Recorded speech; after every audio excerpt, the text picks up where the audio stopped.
معاملہ یہ ہوتا ہے مال کا کہ اگر آپ نے حلال طریقے سے مال حاصل کیا فَإِنَّ حَلَالَ الدُّنْيَا لَهُ حِسَابٌ، اگر حلال طریقے سے آپ نے کمایا حاصل کیا تو حساب دینا ہوگا، اور اگر حرام طریقے سے کمایا اور حاصل کیا تو سزا بھگتنی ہوگی۔ وَلِحَرَامِهَا عِقَابٌ، حلال طریقے سے کمایا جتنی بھی حلال چیزیں ہیں اس کا حساب دینا ہوگا، اور جو حرام ہیں ان کی سزا آپ کو کاٹنی ہوگی۔ تو ہر صورت میں کیا ہے، انسان کو اب نعمتوں کا حساب کتاب دینا ہی پڑے گا۔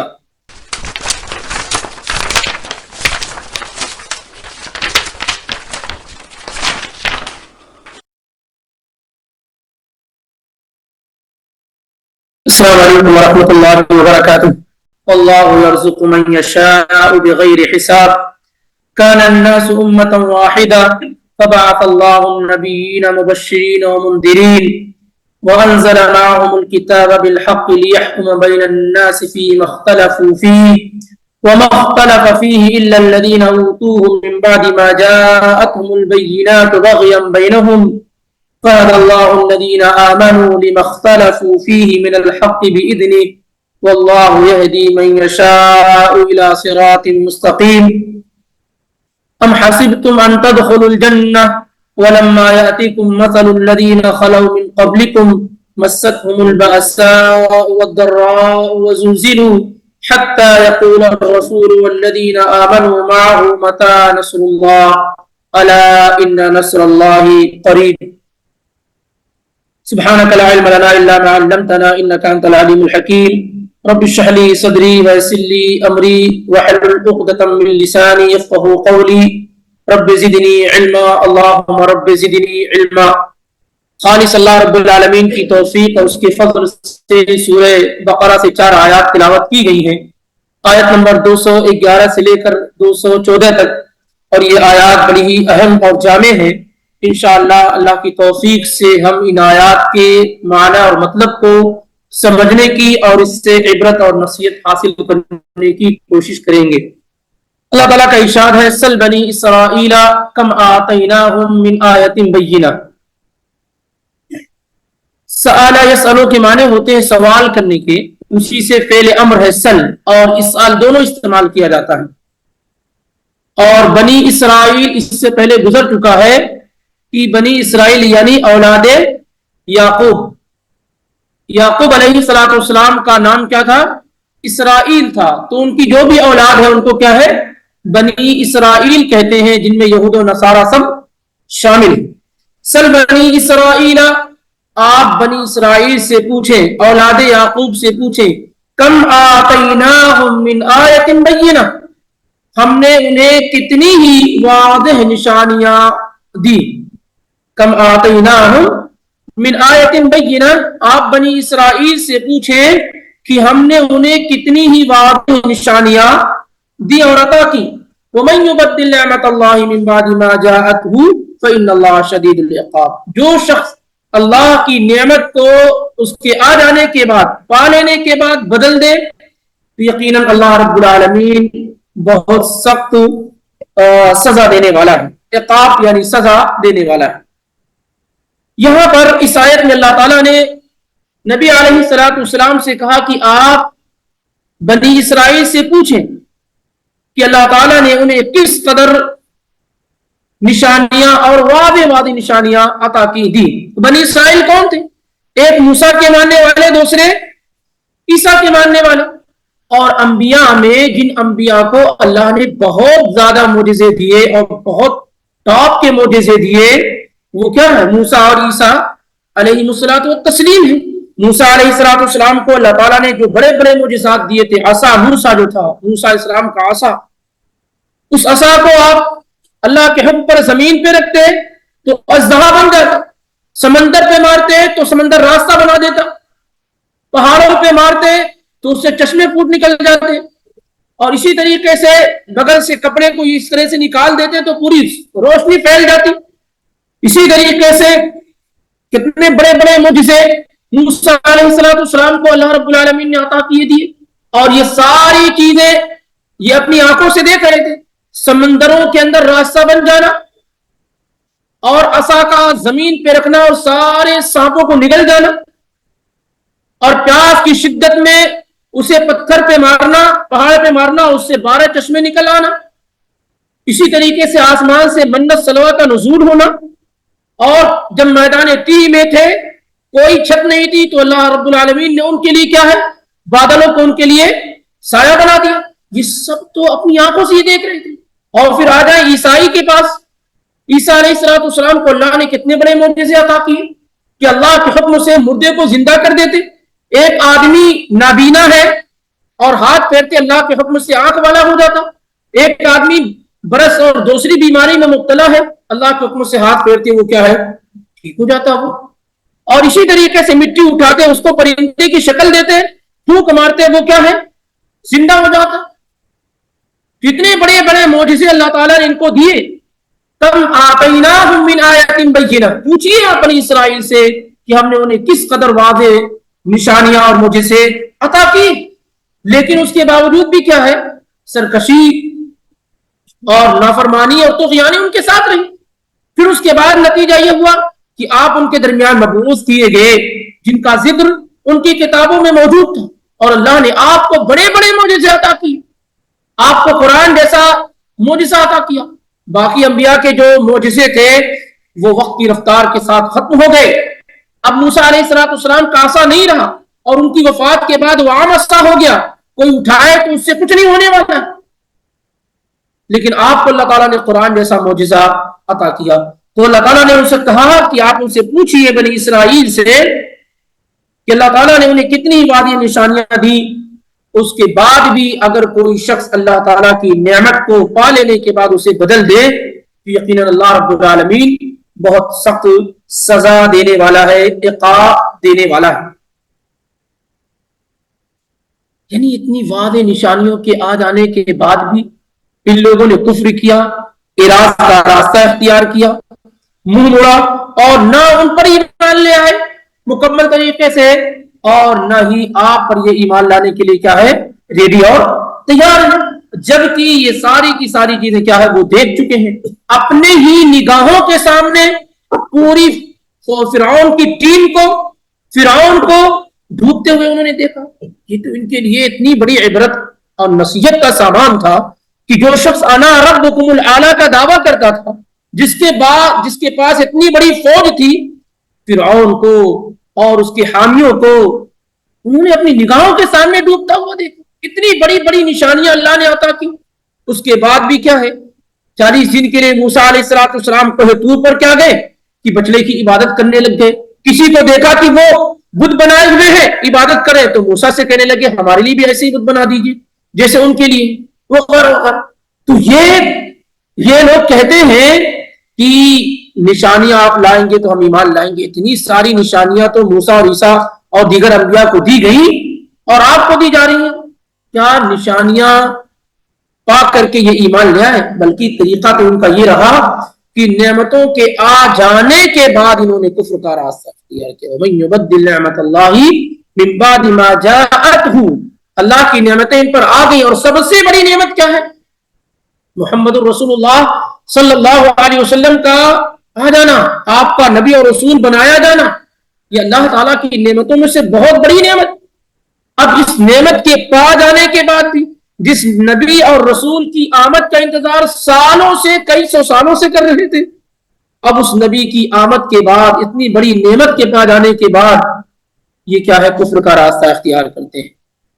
تو وَمَن يُبَدِّلْ نِعْمَةَ اللَّهِ مِن بَعْدِ مَا جَاءَتْهُ فَإِنَّ اللَّهَ شَدِيدُ الْعِقَابِ، کہ جو آدمی نعمت کے پا لینے کے بعد اسے بدل دے تو اللہ رب العالمین بہت سخت سزا دینے والا ہے، بہت سخت سزا دینے والا ہے. اب یہاں پر نعمت کے معنی میں محمد صلی اللہ علیہ وسلم کو بھی ذکر کیا گیا، اسلام کو بھی ذکر کیا گیا، اور اسی طریقے سے جتنے بھی اعمال اسلام میں بیان کیے گئے ہیں وہ سب کیا ہے نعمت ہے. سب کو نعمت کے اندر شامل کیا گیا کہ کوئی آدمی اسلام کو پا لینے کے بعد کوئی دوسرا راستہ اختیار کرے تو اللہ رب العالمین کے پاس سخت سزا ہے. کوئی محمد رسول اللہ کے پا لینے کے بعد بھی کسی اور کی اتباع اور پیروی کے پیچھے دوڑتا رہے تو اس کے لیے کیا ہے؟ سخت عقاب اور سخت سزا ہے۔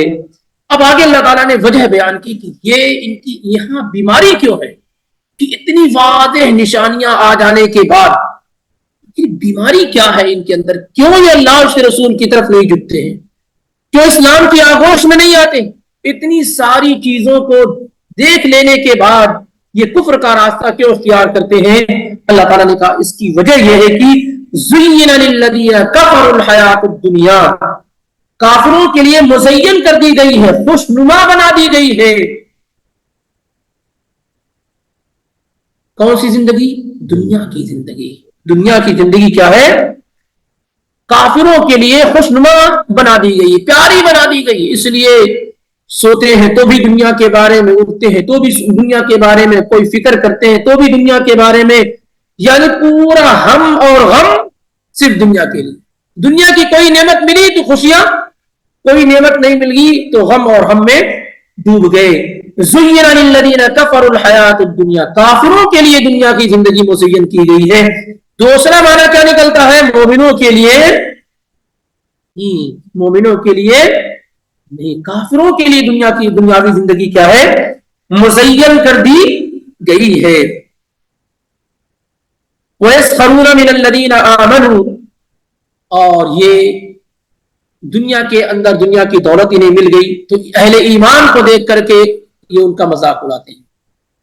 کافی لوگ جن کے لیے دنیا کی زندگی خوشنما بنا دی گئی ہے وہ کیا کرتے ہیں؟ وَيَسْخَرُونَ مِنَ الَّذِينَ آمَنُوا، یہ اہل ایمان کا، مومنوں کا مذاق کرتے ہیں، ان کا مذاق اڑاتے ہیں، ان پر ہنستے ہیں، ٹھٹھا کرتے ہیں۔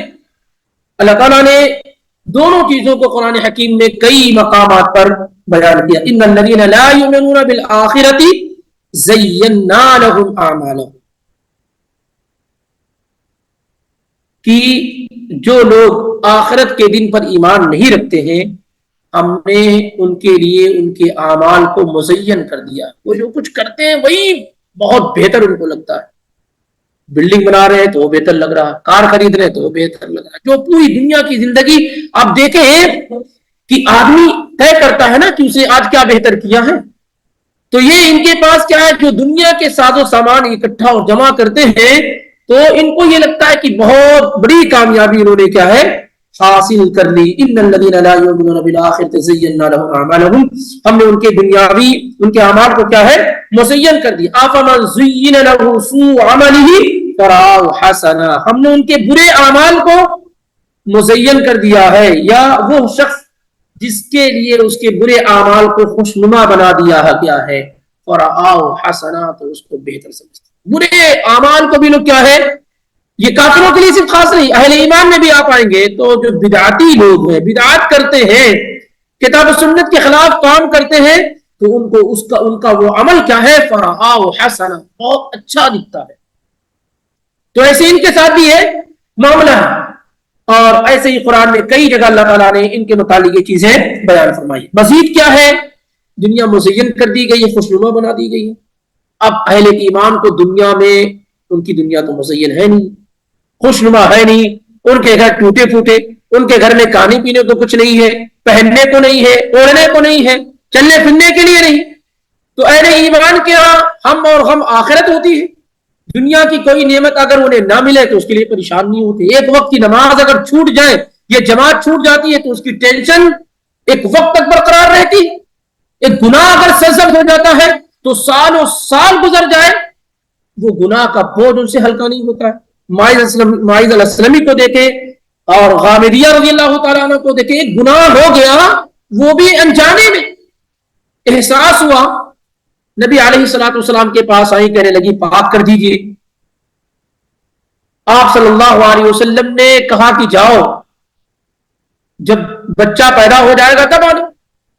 9 مہینے کے بعد پھر پہنچ آئی۔ اندازہ کیجئے کہ ایک گناہ اگر ہوا تو اس کا اثر ختم نہیں ہو رہا ہے، اس کی ٹینشن، اس کا ہم اور غم کیسے پاک ہونا ہے۔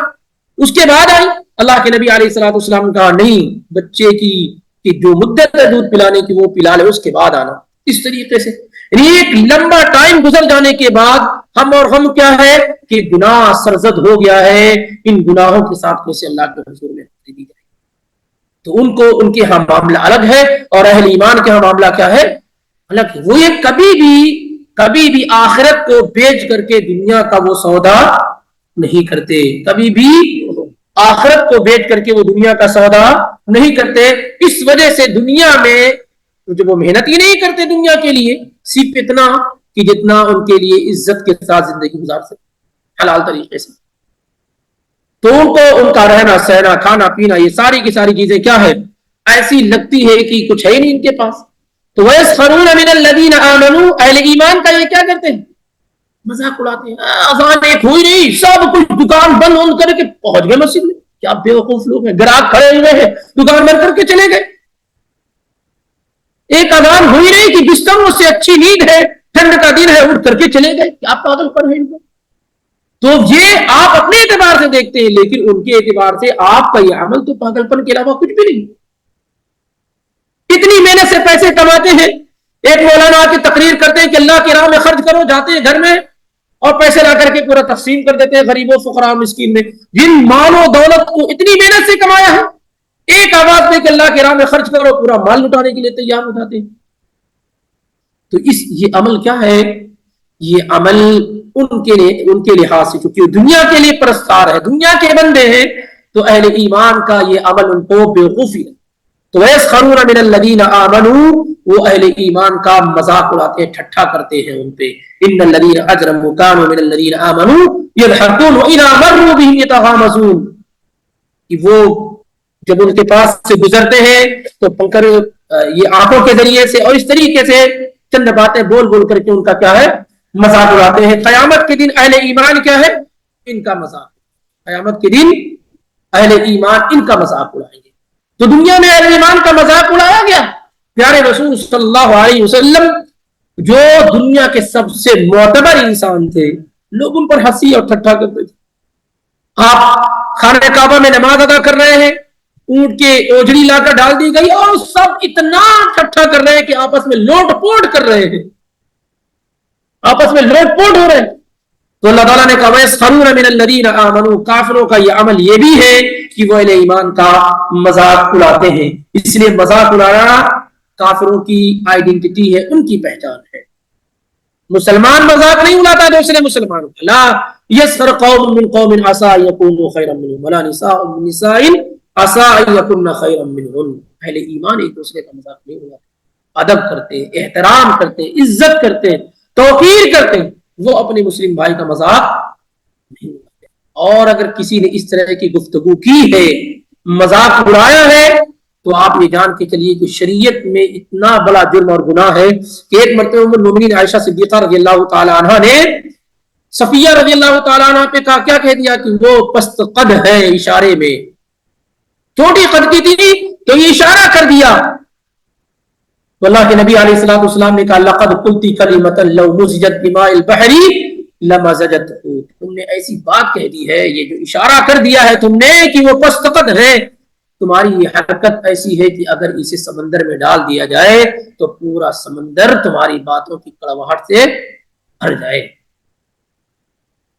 یہ کافروں کا عمل ہے کہ وہ اہل ایمان کا مذاق اڑاتے ہیں۔ اہل ایمان کا مذاق ہی اڑاتے ہیں، ان پر ہنسی اور ٹھٹھا نہیں کرتے۔ وَيَسْخَرُونَ مِنَ الَّذِينَ آمَنُوا، اور وہ اہل ایمان کا مذاق اڑاتے ہیں، ٹھٹھا کرتے ہیں، ان پہ ہنستے ہیں۔ وَالَّذِينَ اتَّقَوْا فَوْقَهُمْ يَوْمَ الْقِيَامَةِ، اور جو اللہ سے ڈرنے والے ہیں، متقی لوگ ہیں، وہ قیامت کے دن ان کے اوپر ہوں گے۔ وہ قیامت کے دن کیا ہے؟ ان کے اوپر ہے، اے فوقہم فی الجنہ، کیونکہ جہنم کہاں ہوگی؟ بالکل تہہ میں ہوگی، اور جنت بلندی پر ہوگی، جیسا کہ امام قتادہ نے ذکر کیا کہ والذین فوقہم یوم القیامہ اے فوقہم فی الجنہ، وہ جنت میں ان کے اوپر ہوں گے، یعنی ظاہر ہے جنت پا لینا ہے کیا؟ بلندی، اور یہ جہنم میں اسفل السافلین میں ہوں گے، سب سے نچلے درجے میں ہوں گے۔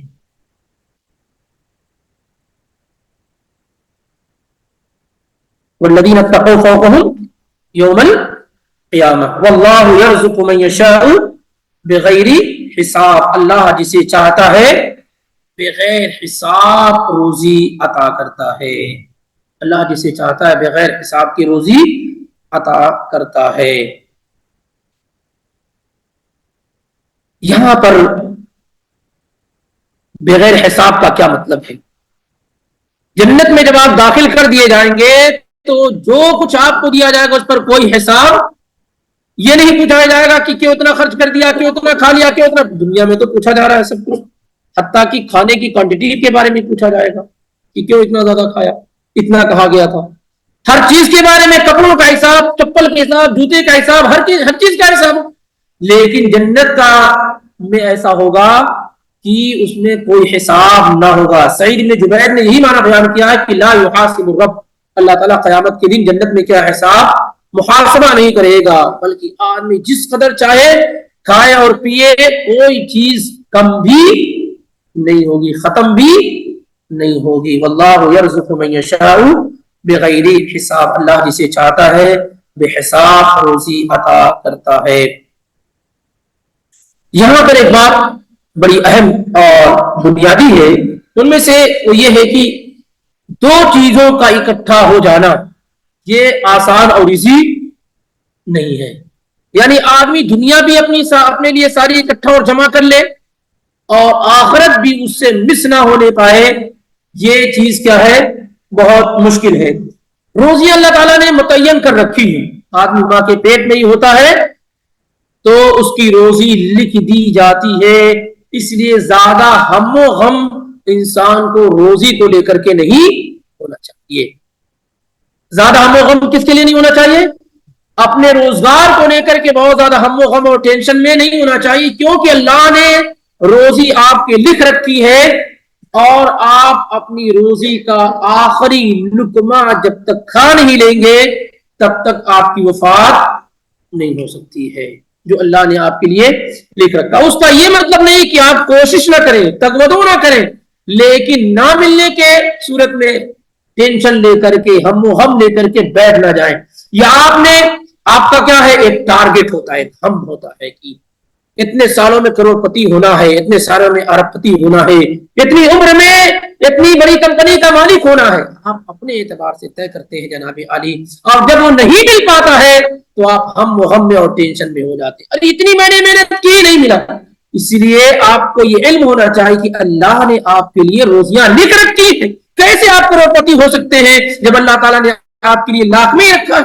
کیسے آپ ارب پتی ہو سکتے ہیں جب اللہ تعالیٰ نے آپ کی باؤنڈری کروڑ پتی ہی میں رکھی ہے؟ تو آدمی اس کے لیے ہم و غم اور ٹینشن نہ کرے، اصل زندگی پر وہ توجہ کرے، کیونکہ مالداری کی بنیاد پر فیصلے قیامت کے دن نہیں ہونے، بلکہ بسا اوقات انسان کو متنبع اور آگاہ ہونا چاہیے کہ کہیں مال و دولت کی حرص اور طمع اور لالچ اور تگودوں نے اسے اللہ اس کے رسول سے دور تو کہیں نہیں رکھا ہے.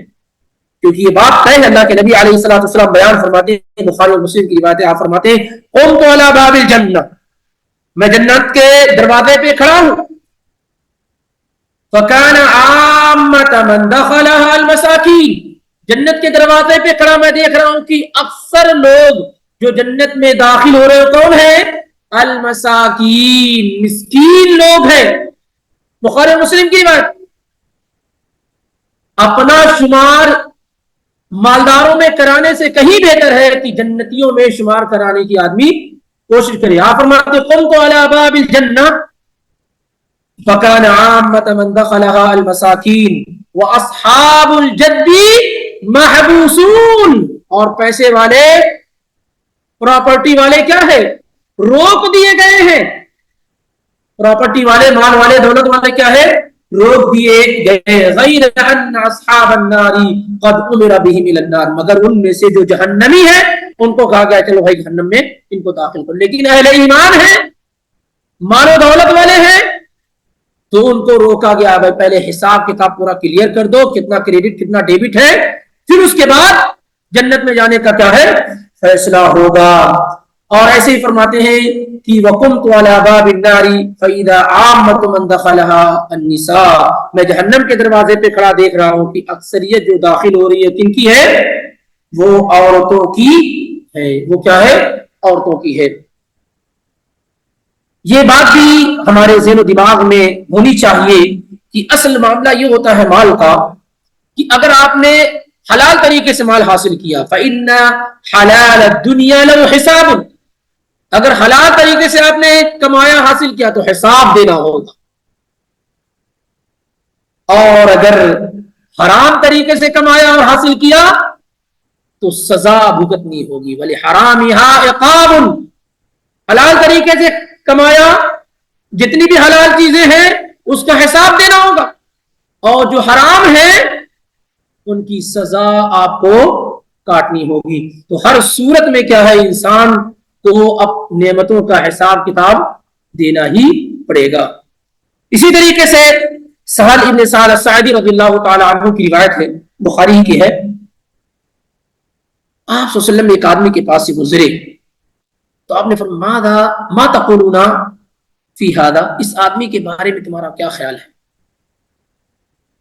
آپ صلی اللہ علیہ وسلم ایک آدمی کے پاس سے گزرے تو آپ نے پوچھا اس آدمی کے بارے میں تمہارا کیا خیال ہے؟ تو صحابہ نے کہا حری ان خطب ان ينکح، یہ آدمی اس لائق ہے کہ اگر یہ نکاح کا پیغام بھیجے تو لوگ اس سے اپنی بیٹیوں کے نکاح کر دیں گے،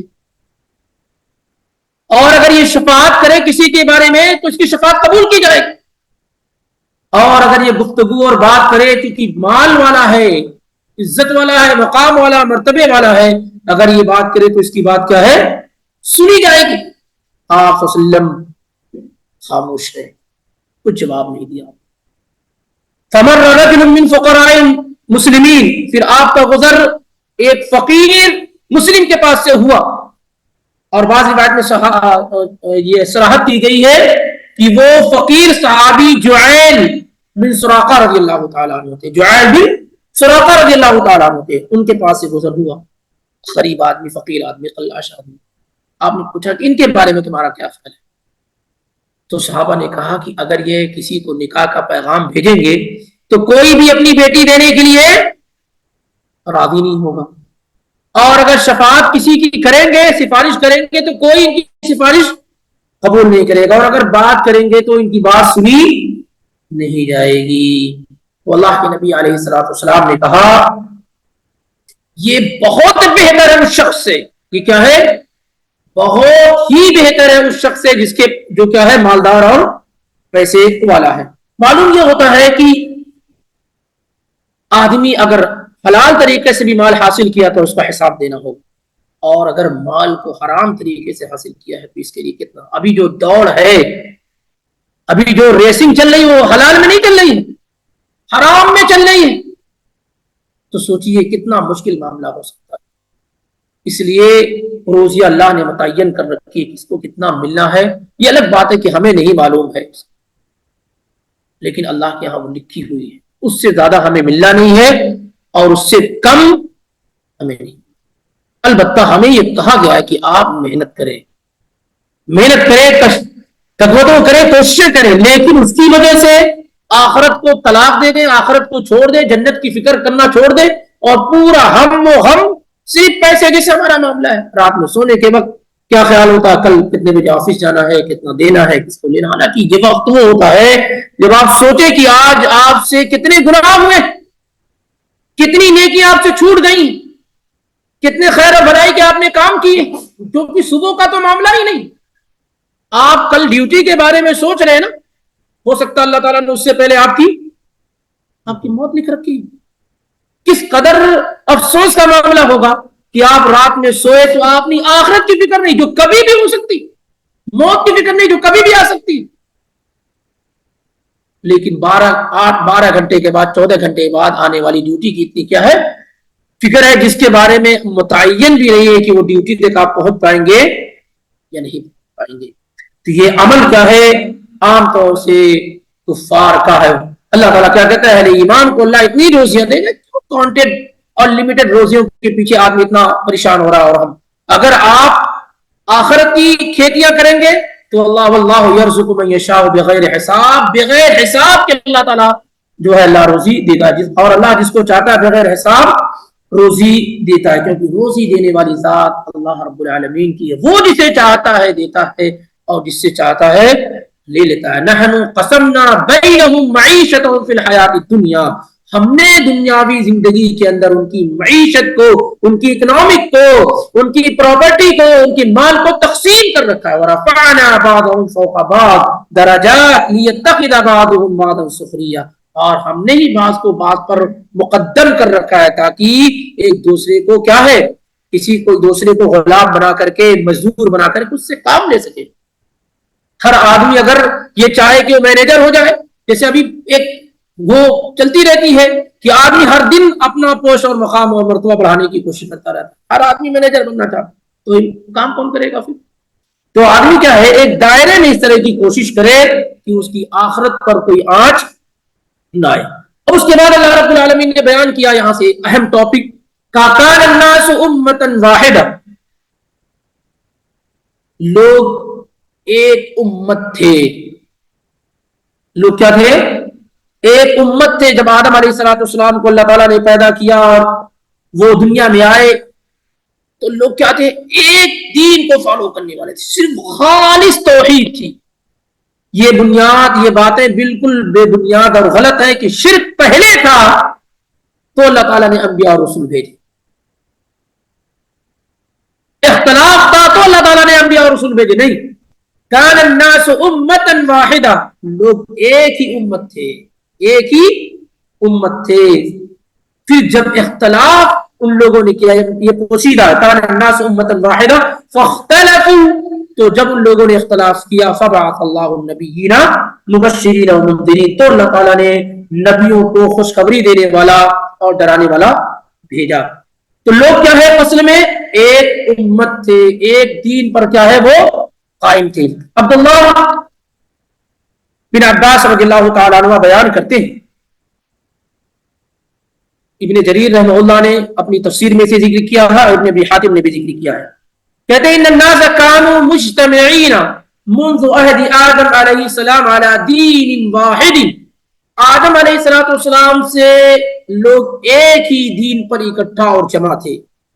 وہ دین الاسلام، اور وہ دین اسلام تھا. وظلوا على ذلك مدت 10 قرون، اور 10 صدیوں تک وہ اسی دین اسلام پر قائم تھے، یعنی 1000 سال تک. قرن کے معنی میں کافی اختلاف ہے. ایک معنی ہے کہ 100 سال کا ایک قرن ہوتا ہے، ایک صدی ہوتی ہے. کچھ لوگ کہتے ہیں ایک جو جیل ہے، جیسے ہماری ایک جیل ہے، یہ ایک جیل ایک قرن کہلاتی. المهم یہ ہے کہ ایک لمبا وقت، یعنی ہزاروں سال کا، کہ ہزاروں سال تک کیا ہے لوگ ایک ہی دین پر قائم تھے، کوئی اختلاف، کوئی انتشار نہیں تھا. پھر اس کے بعد شیطان آیا اور ان کو اچک لے گیا. فاجتالتہم الشیطان، شیطان ان کو اچک لے گیا. پھر ان لوگوں نے آپس میں اختلاف کیا، یہاں تک کہ وہ بتوں کی عبادت کرنے لگ گئے. فبعث اللہ النبیین، تو اللہ تعالیٰ نے انبیاء بھیجے. ینہون عن ذلک الکفر، جو انبیاء انہیں اس کفر سے روک رہے تھے اور جو اطاعت و فرمانبرداری اللہ کی کرے انہیں جنت کی بشارت اور خوشخبری دے رہے تھے اور ڈرا رہے تھے لوگوں کو جہنم کی آگ سے جو نافرمانی کرنے والے. وَكَانَ أَوَّلُهُمْ نُوحٌ علیہ السلام، اور پہلے رسول جو تھے وہ نوح علیہ السلام ہیں. عبداللہ ابن عباس نے بھی یہی بات بیان کی ہے، امام قتادہ نے بھی، اور اسی طریقے سے امام ابن جریج وغیرہ نے یہی بات بیان کی ہے. اور امام ابن ابی حاتم نے کہا اس آیت کی تفسیر میں عبداللہ ابن عباس رضی اللہ تعالیٰ عنہ کے ذریعے سے کہ کانوا علی الاسلام کلہم، سارے کے سارے لوگ کیا ہے اسلام پر قائم تھے. تو کان الناس امۃ واحدہ، سارے لوگ ایک ہی امت تھے، ایک دین پہ قائم تھے، کوئی اختلاف نہیں، کوئی انتشار نہیں. کتنے زمانے تک؟ ایک لمبے زمانے تک. عبداللہ بن عباس کے مطابق 10 قرون، 10 صدیوں تک، جو تقریباً 1000 سال ہوتا ہے. پھر جب ان لوگوں نے اختلاف کیا تو اللہ رب العالمین نے کہا ہے کیا ہے رسول بھیجے، اور سب سے پہلے رسول نوح علیہ السلام ہے. نوح علیہ السلام یہ الگ بات ہے. بہت سارے لوگ اس سے یہ سمجھتے ہیں کہ آدم علیہ السلام نبی نہیں ہے. آدم علیہ السلام نبی نہیں ہے. ابو امامہ الباہلی رضی اللہ تعالیٰ عنہ کی روایت میں ہے کہ ایک آدمی نے اللہ کے نبی علیہ السلام سے سوال کیا، انبی کان آدم، کیا آدم علیہ السلام نبی تھے؟ تو آپ نے کہا نام مکلم، ایسے نبی جن سے اللہ تعالیٰ نے گفتگو اور بات کی. پھر انہوں نے پوچھا اللہ کے نبی علیہ الصلوۃ والسلام سے فَكَمْ كَانَ بَيْنَهُ وَبَيْنَ نُوحٍ, کتنا ڈسٹینس تھا, کتنا فاصلہ تھا آدم اور نوح علیہ الصلوۃ والسلام میں. تو آپ نے فرمایا 10 قرون, 10 صدیوں کا فاصلہ تھا, یعنی تقریباً 1000 سال, اگر سال والی بات درست مانتے ہیں. اس حدیث کو امام ابن حبان نے صحیح سند کے ساتھ کیا ہے, روایت کیا ہے. اور ایک دوسری روایت ہے جس میں تھوڑا اختلاف بھی ہے, اس میں یہ ہے کہ اس شخص نے نبی علیہ الصلوۃ والسلام سے پوچھا نبی کان آدم, کیا آدم علیہ الصلوۃ والسلام نبی تھے؟ تو آپ نے فرمایا نعم معلم مکلم, وہ ایسے نبی تھے جسے اللہ نے سکھلا رکھا تھا, ٹرین کر رکھا تھا, ایجوکیٹ کر رکھا تھا. اور اسی طریقے سے ایسے نبی تھے جن سے اللہ تعالیٰ نے کیا ہے, گفتگو اور بات چیت کی تھی. ظاہر سی بات ہے سب سے پہلے انسانوں میں اللہ نے جس سے بات کی وہ کون ہے؟ آدم علیہ الصلوۃ والسلام. تو پھر صحابی رسول نے پوچھا کم کانا بینہ و بین نوح, کتنا فاصلہ تھا؟ تو آپ نے فرمایا کہ 10 صدیوں کا فاصلہ تھا. پھر انہوں نے پوچھا کم بین نوح و ابراہیم, کتنا فاصلہ نوح اور ابراہیم میں تھا؟ تو آپ نے فرمایا کہ 10 صدیوں کا فاصلہ نوح اور ابراہیم میں تھا. قالوا یا رسول اللہ کم کانت الرسل, پھر انہوں نے اور سوال کیا کہ رسولوں کی تعداد کیا تھی؟ تو آپ نے فرمایا 300 و15 جمن غفیرا, 315. یہ روایت امام حاکم نے ذکر کی ہے, اور اس روایت کو لے کے محدثین کا تھوڑا اختلاف موجود ہے. امام البانی نے, احمد شاکر وغیرہ نے اور امام وادعی نے اس طرف رجحان رکھا ہے کہ روایت کیا ہے, مجموعی طور پہ قابل قبول ہے. واللہ اعلم بالصواب. تو سارے لوگ کیا ہے, ایک دین پر قائم تھے. جب اختلاف پیدا ہو گیا تو اللہ رب العالمین نے فبعث اللہ النبیین مبشرین و منذرین, اللہ نے ان کے درمیان نبیوں کو بھیجا جو خوشخبری سنانے والے تھے اور ڈرانے والے تھے. یہی ہر نبی کی اہم صفات ہے, ان کی پوزیشن یہی ہے کہ وہ مبشر ہوتے ہیں اور نذیر ہوتے ہیں, منذر ہوتے ہیں, ڈرانے والے ہوتے ہیں. آپ صلی اللہ علیہ وسلم کے متعلق تو ٹوپ انداز میں یہی انٹروڈکشن اور تعارف کرایا گیا. قل لا املک لنفسی نفعا ولا ضرا الا ما شاء اللہ, آپ کہہ دیجئے کہ میں ذرہ برابر بھی اپنی ذات کے لیے نفع و نقصان کا مالک نہیں ہوں, مگر اتنا ہی جتنا اللہ چاہے. وَلَوْ كُنْتُ أَعْلَمُ الْغَيْبَ لَاسْتَكْثَرْتُ مِنَ الْخَيْرِ, اور اگر میں غیب جانتا تو بہت ساری بھلائیاں اپنے لیے اکٹھا کر لیتا. ان انا الا نذیر وبشیر لقوم یؤمنون, میں تو صرف ڈرانے والا ہوں اور خوشخبری دینے والا ہوں ان لوگوں کو جو ایمان لانے والے ہیں. فبعث اللہ النبیین مبشرین ومنذرین وانزل معهم الکتاب, اور اللہ نے ان رسولوں کے ساتھ, ان نبیوں کے ساتھ کیا ہے, کتابیں حق کے ساتھ بھی نازل فرمائی. یعنی ایسا نہیں ہے کہ رسول اور نبی یوں ہی آ گئے, بلکہ اپنی نبوت و رسالت پر وہ اللہ تعالیٰ کی جانب سے کیا ہے, کتابیں بھی لے آئے. وانزل معهم الکتاب بالحق, اور اللہ تعالیٰ نے ان کے ساتھ کتابیں بھی نازل فرمائی. لیحکم بین الناس فیما اختلفوا فیہ, تاکہ وہ لوگوں کے درمیان ان باتوں کا فیصلہ کرے جن میں انہوں نے اختلاف کیا تھا. اللہ تعالیٰ نے جب وہ اختلاف کیے تو اللہ نے ان کے درمیان رسولوں کو بھیجا, نبیوں کو بھیجا, جن کے ساتھ کتابیں بھی کی, تاکہ وہ انبیاء ان کے درمیان جو اختلاف تھا اس کا وہ فیصلہ فرما دے. لیحکم بینہم, تاکہ وہ فیصلہ فرما دے, بین الناس, لوگوں کے درمیان, فیما اختلفوا فیہ, جن چیزوں کے بارے میں انہوں نے اختلاف کیا. وما اختلف فیہ الا الذین اوتوہ من بعد ما جاءتہم البینات بغیا بینہم. تو کیا انبیاء اور رسول کے آ جانے کے بعد اور کتابوں کے آ جانے کے بعد اختلاف کرنا انہوں نے بند کر دیا؟ اس کے بعد بھی تو انبیاء کے آ جانے کے بعد, کتابوں کے نزول کے بعد, یہود 71 فرقے میں بٹے. عیسیٰ علیہ السلام کے آ جانے کے بعد, انجیل کے نزول کے بعد نصارہ 72 فرقے میں بٹے، اور محمد الرسول اللہ صلی اللہ علیہ وسلم کے آ جانے کے بعد، نبی اور رسول بنائے جانے کے بعد، قرآن جیسی معجزہ کتاب کے موجود ہوتے ہوئے امت 72 فرقوں میں بٹ گئی۔ تو سوال اس بات کا ہے کہ فرقے کیسے بنے؟ اختلاف کس بات پر؟ جب اللہ نے آسمان سے کتابیں بھی نازل فرما دی، آسمان سے اللہ تعالیٰ نے انبیاء اور رسول بھی بھیجے، تو اختلاف کس بنیاد پر ہوا؟ کیوں ہوا اختلاف؟ اختلاف تو اس وقت ہوتا ہے جب انسان کے پاس قرآن نہ ہو، حدیث نہ ہو، وغیرہ وغیرہ۔ پھر یہ فرقے اور ٹولیاں کیسے بنی؟ اس کو دیکھیے آپ، اللہ تعالیٰ نے بیان کیا وَمَا اخْتَلَفَ فِيهِ إِلَّا الَّذِينَ أُوتُوهُ مِن بَعْدِ مَا جَاءَتْهُمُ الْبَيِّنَاتُ بَغْيًا بَيْنَهُمْ، یہ اصل وجہ ہے۔ اس کے بعد کی ان کے پاس واضح دلیلیں آ گئیں، آپسی ضد کی وجہ سے، بغیم بینہم، ضد کی وجہ سے، حسد کی وجہ سے، دلائل کے آ جانے کے بعد بھی ان لوگوں نے کیا ہے؟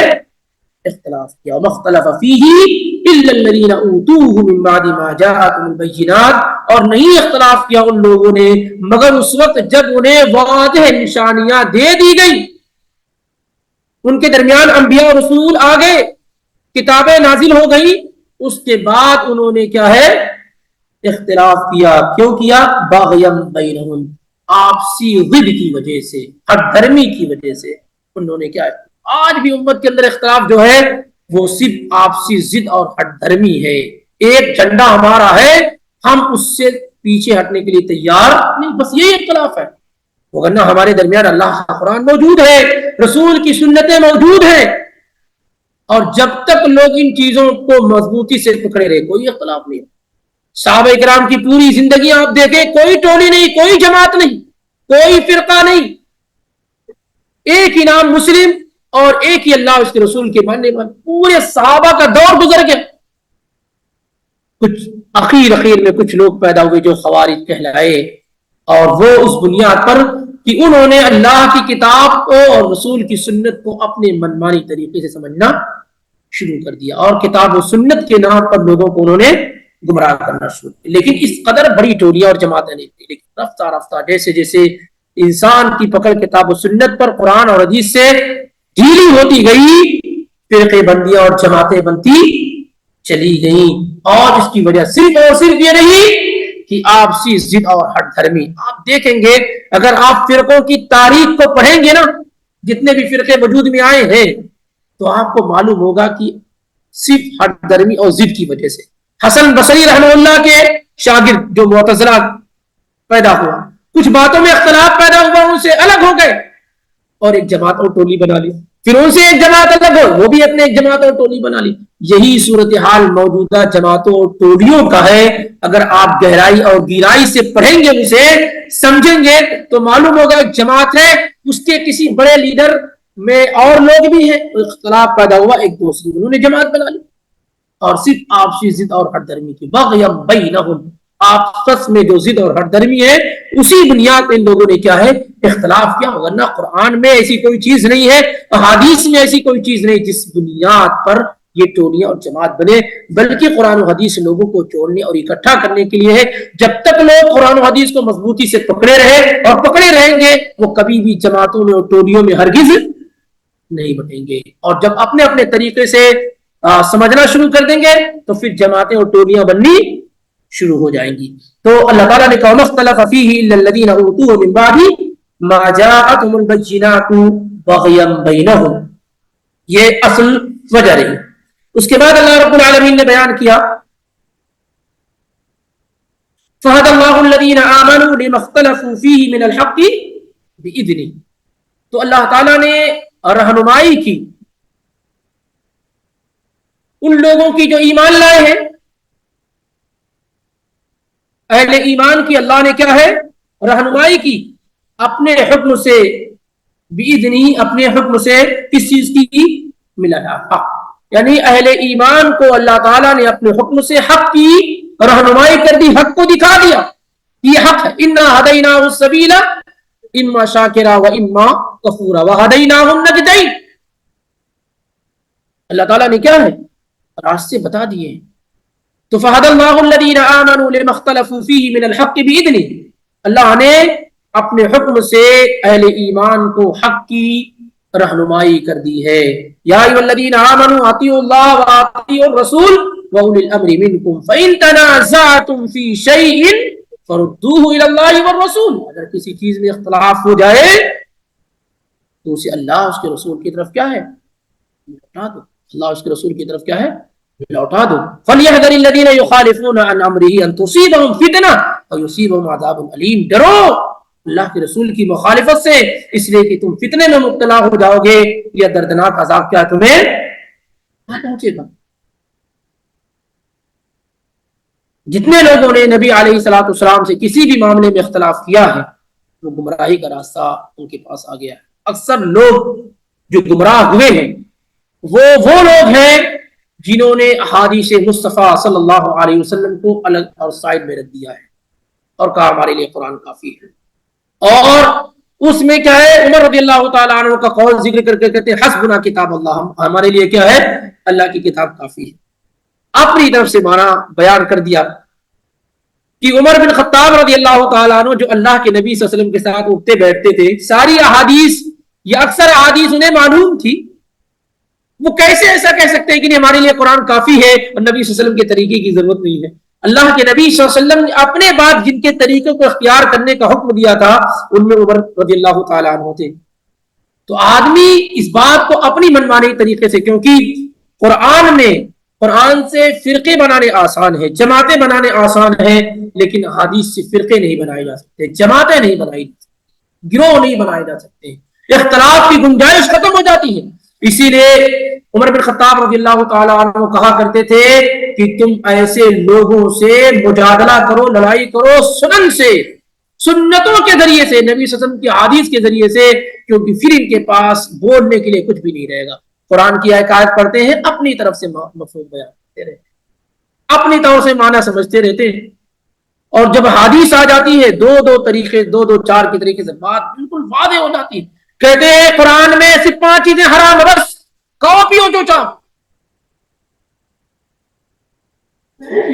قرآن نے کہا کہ بس اتنی چیزیں, قل لا اجد فیما اوحی الی محرما علی طاعم یطعمہ الا یکون میتۃ او دما مسفوحا او لحم خنزیر, بس یہ چیزیں حرام ہیں, باقی چیزیں کھاؤ پیو. کیونکہ قرآن میں اب احادیث جب آتی ہے تو اس کو مکمل طور سے ایکسپلین کرنے, یہ بھی نہیں کھا سکتے, یہ بھی نہیں کھا سکتے, یہ ہے, یہ ساری کا ساری ڈیٹیل اور تفصیل ہے وغیرہ. تو احادیث کے ذریعے سے کیا حجت مکمل طور سے تمام ہو جاتی ہے. اس لیے امام مقول رحمہ اللہ کہا کرتے تھے کہ جس قدر قرآن حدیث کا محتاج ہے اپنے آپ کو ایکسپلین کرنے کے لیے, سمجھانے کے لیے, اس قدر حدیث قرآن کی محتاج نہیں. اور یہی تقریباً اکثر علماء کی رائے ہے. اسی لیے زمانے نبوی سے لے کر کے آپ دیکھیں گے جو مزاج اور رواج رہا ہے وہ حدیث کے پڑھنے اور پڑھانے کا رہا ہے, حدیث کے پڑھنے اور پڑھانے کا رہا ہے. کیونکہ امت کی اصلاح کے لیے صرف قرآن کے دروس کافی نہیں ہو سکتے, صرف قرآن سے رہنمائی نہیں حاصل کی جا سکتی, کیونکہ اللہ تعالیٰ نے قرآن میں ہی بیان کیا وَأَنزَلْنَا إِلَيْكَ الذِّكْرَ لِتُبَيِّنَ لِلنَّاسِ مَا نُزِّلَ إِلَيْهِمْ, ہم نے ذکر کو, قرآن کو آپ کی طرف نازل کیا ہے, آپ لوگوں کے لیے ایکسپلین کر دیں, بیان کر دیں جو کچھ ان کے لیے نازل کیا گیا ہے. تو احادیث پڑھنے پڑھانے کا مزاج رہا. اسی لیے علماء آپ دیکھیں گے تو محدثین آپ پائیں گے, امام بخاری محدث ہے, امام شافعی محدث ہے, امام مسلم محدث ہے, وغیرہ وغیرہ. آپ توجہ کیوں نہیں کرتے کہ انہوں نے احادیث کو اکٹھا اور جمع کیا ہے, اس میں ان کو قدرت اور کمال حاصل ہوا ہے. ان کے ہاں جو ہے قرآن کے درس کا مزاج کیوں نہیں تھا, یہ اس قدر ہے کیونکہ جو آدمی احادیث پڑھتا ہے وہ قرآن کو کھنگال لیا ہوتا ہے, وہ قرآن کو کھنگالا ہوا ہوتا ہے. لیکن جو قرآن پڑھتا حدیث نہیں پڑھتا ہے اس کے گمراہ ہونے کے امکانات بہت زیادہ موجود ہوتے ہیں, بہت زیادہ موجود ہوتے ہیں, کیونکہ قرآن میں ڈیٹیل اور تفصیلات موجود نہیں ہیں. قرآن میں احکامات بیان کر دیے گئے, اس کی ڈیٹیل اور تفصیل نہیں بیان کی گئی. طلاق کے مسئلے کو دیکھ لیا جائے, اگر حدیث سے نہ سمجھا جائے تو طلاق دینے کا طریقہ آپ کو معلوم نہ ہو پائے گا, کب دیں گے, کیسے دیں گے, آپ کو معلوم نہ ہو پائے گا. نماز جیسی اہم چیز کو دیکھ لیا جائے, اگر حدیث کو سائڈ میں کر دیا جائے تو ہم نماز نہیں پڑھ سکتے ہیں, زکات نہیں دے سکتے, حج نہیں کر سکتے, روزہ نہیں رکھ سکتے.